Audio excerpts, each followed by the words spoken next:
सबको ओम शांति।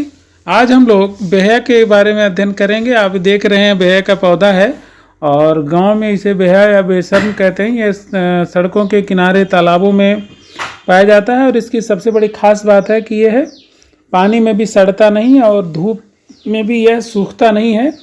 जरा सी नम मिट्टी मिल जाए तो तुरंत ही वहीं से उगना शुरू हो जाता है। उसके इसी गुण के कारण लोग इसको अपने जहाँ पर बाड़ बनाने का काम होता है वहाँ पर प्रयोग करते हैं। तो यह है बाड़ बनाने में बहुत ही उपयोगी पौधा है।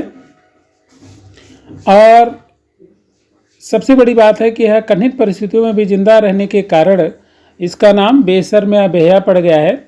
और इसके फूल गुलाबी रंग के होते हैं और इस बांस की तरह से पोपला होता है, इसलिए गुलाबांसी भी कहते हैं इसको। और इसका जो प्रयोग है बाड़ बनाने में तो होता ही है, लेकिन इसे सुखा लिया जाए, सुखाने के बाद ईंधन के रूप में भी ग्रामीण क्षेत्रों में बहुत ही ज़्यादा प्रयोग होता है। और दूसरा प्रयोग, चूँकि ये जहरीला पौधा है इसलिए कोई भी खाने में आंतरिक रूप से इसका कभी प्रयोग नहीं करना चाहिए। और जानवर भी इसको बहुत ही कम खाते हैं, क्योंकि ये जहरीला होने के कारण जानवरों को पागल बना भी सकता है। इसलिए इसको चारे के रूप में हम प्रयोग नहीं कर सकते।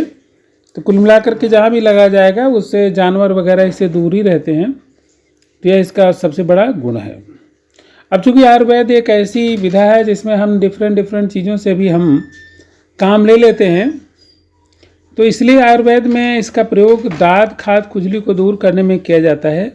और जहाँ पर वात रोग हो जाए, कहीं सूजन हो जाए, चाहे चोट लगने से चाहे ऐसे ही गठिया से, तो इसके पत्तों को गर्म करके जब इसको लपेट करके गुनगुना गर्म रहे तो लपेट करके बांध दीजिए, 8-10 घंटे तक लगा रहने दीजिए।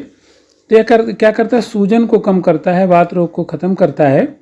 यह इसका बहुत बड़ा प्रयोग है जो आयुर्वेद में लिया जाता है। दूसरा जो इसका प्रयोग हमने बताया कि यह है दाद खाज खुजली को कम करता है। इसलिए जहाँ गर्म इसके पत्तों को गर्म करके खुजली वगैरह का स्थान पर बांध लेने से धीरे धीरे खुजली ख़त्म हो जाती, दाद भी ख़त्म होता है। तो यह बहुत ही इस मामले में बहुत ही उपयोगी पौधा है। अब आपने देखा कि आयुर्वेद किस तरह से विपरीत गुण वाले पौधों को भी चिकित्सा कर्म में प्रयोग कर लेता है। यह आयुर्वेद की बहुत बड़ी खासियत है। आयुर्वेद का एक श्लोक है जिसमें कहा गया है कि ऐसी कोई वनस्पति नहीं है जिसमें कोई औषधीय गुण ना हो और ऐसा कोई मनुष्य नहीं है जिसके अंदर कोई योग्यता ना हो।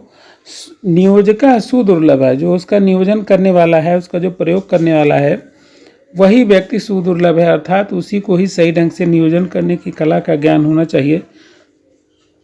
तो हम प्रकृति में हर चीज़ से काम ले सकते हैं। इस पौधे का जो वैज्ञानिक नाम आइपोमिया कार्निया है और इसे पिंक मॉर्निंग ग्लोरी के रूप में भी जानते हैं, क्योंकि इसका फूल बहुत ही सुंदर लगता है बाहर से देखने में। अगर इसको बाड़ में लगाते हैं तो इसके फूल बहुत ही सुंदर लगते हैं, देखने में बहुत ही भले प्रतीत होते हैं। तो इस प्रकार से एक बहुउपयोगी पौधा है जो कि हमारे जीवन में हमारे आसपास हमेशा से उपलब्ध है। और यह है हमारे खेतों, तालाबों, मेड़ों, हर जगह आसानी से उगाता है। यही इसकी सजीवता का प्रमाण है। तो आपने यह वीडियो देखा, अगर आपको अच्छा लगे तो इस चैनल को ज़रूर सब्सक्राइब करें और अपने दोस्तों को शेयर करें ताकि उन्हें भी इस चीज़ का ज्ञान हो सके। क्योंकि आज हम प्रकृति से दूर हो रहे हैं तो हमें प्रकृति के बहुत सारे जीव जंतुओं और पेड़ पौधों के विषय में जानकारी नहीं है। तो कम से कम इसका नाम, जो वैज्ञानिक नाम अगर आपने देखा, कुछ उपयोग भी देखा, तो धन्यवाद। आज के लिए ओम शांति।